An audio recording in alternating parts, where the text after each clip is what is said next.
Chapter 14, Latecomers. Josh's absence wasn't as bad as I thought, although Zopa worked Sunjo and me like dogs. The morning Josh headed up the mountain, he had us build a 6-foot-tall cairn of rocks around a central flagpole for the puja blessing ceremony. We then placed smaller poles on the ground around the main pole and strung up dozens of prayer flags between them on strings. The flags come in 5 colors: red, green, yellow, blue, and white, representing the Earth's 5 elements: fire, wood, earth, water, and iron.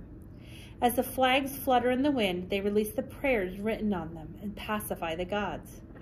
When we finished, Josh had Sunjo and me gather gear from our team's tent and lean it against the cairn to be blessed. Zopa held the ceremony that evening for a German and Italian climbing party going up the next morning, and for our group in absentia, which he said it wasn't ideal, but it sometimes works. He recited several Buddhist prayers, then asked the mountain for permission for us to climb it, in German, English, and Italian, which was very impressive. The ceremony took about 3 hours, and just as it was ending, a blackbird landed on the main flagpole, which Zopa said was very auspicious. What kind of bird was that? I asked as we headed back to camp. It looked like some kind of crow or raven. Sunjo shrugged. It turned out that even though Holly Angela was right next door to me, she was relatively easy to avoid. She never left her tent before 10. I was out of mine by 7 every morning. Because there were so many people in the camp, it was easy to get lost among the tents, unless you were Holly, who wore the most garish-colored snowsuit on the slope. I could pick her out a mile away and hide. She did manage to snag me for dinner the 4th night Josh was gone. I made the mistake of heading back to my tent to drop off my ice axe before dinner. Zopa had been given Sunjo and me self-arrest lessons, and Holly was waiting for me like a guard dog. The food was better than what was offered in the mess tent, but the atmosphere was grim. Ralph sat on his massage table with a permanent pout on his face, as if he was waiting for customers he knew would never come. Chef Pierre watched every bite of food I took and muttered about the barbaric cooking conditions at 18,000 feet. And Holly? Well, my headache came back. But it wasn't from the altitude. Inside a tent, her voice was shrill enough to sour yak butter. She was no longer gasping, which I missed because the pauses gave my ears a chance to rest. I thought she was going to interview me, but it turned out that I was there to listen to her interview herself. During the 2-hour nonstop monologue, she filled me in on her life, year by boring year. I didn't really start tuning in until she turned 18, and even then it wasn't very interesting. She'd been married 3 times, and her current husband lived in Rome, and she rarely saw him. She came from a wealthy family and didn't have to work for a living. She became a journalist, as she called it, against her father's wishes because she felt it was her moral responsibility to tell the truth. I didn't mention that in the articles she'd written about us, there were several things that were blatantly untrue. I also think she exaggerated her climbing conquests, because when I asked her which mountain she'd climbed, she said, "You know, all the big ones," and quickly changed the subject to dreams, asking if I ever had them. Yes. "Well, let me tell you about one I had last night," she said. I hate hearing about people's dreams, but I was spared by the arrival of William Blade and 3 bodyguards the size of Yetis. In his films, William Blade had been shot, stabbed, starved, beaten, and tortured, but he never looked worse than when he hobbled into Holly's tent. "His back went out," one of the bodyguards explained.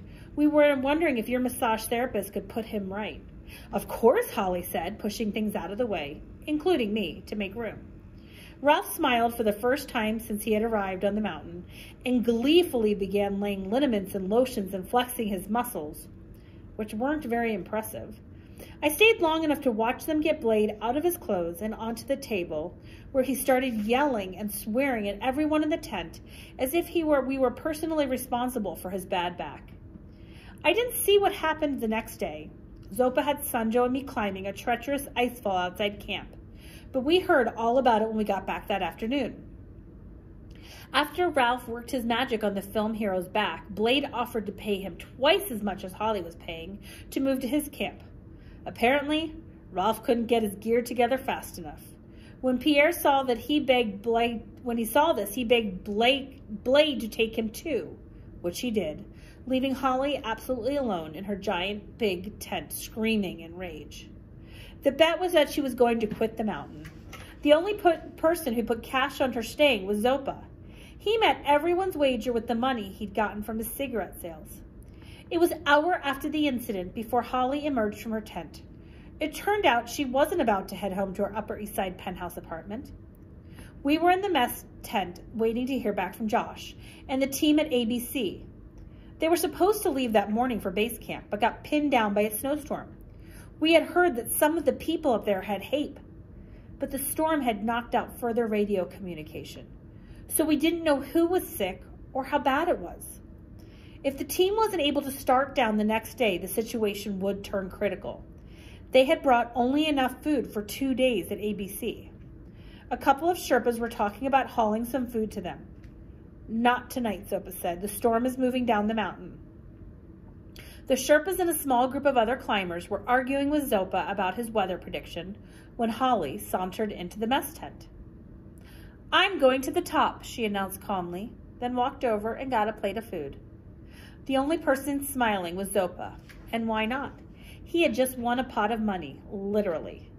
The mess cook had been keeping the bets in a 10-gallon rice cooker, which was now overflowing with rupees. Sanjo told me that if Zopa won the bet, he would give the money to the Tibetan monks. They would have to wait to get their cash. I didn't know this yet, but just like Holly, Zopa had no plan to go home anytime soon. "The snow is here," said one of the Sherpas. "That's impossible. I'd been in the tent more than 20 minutes. When I walked over from headquarters, there wasn't a cloud in the sky." The cook pulled the flap back, and we stared outside in disbelief. The snow was so thick I wasn't sure how I was going to find my own tent.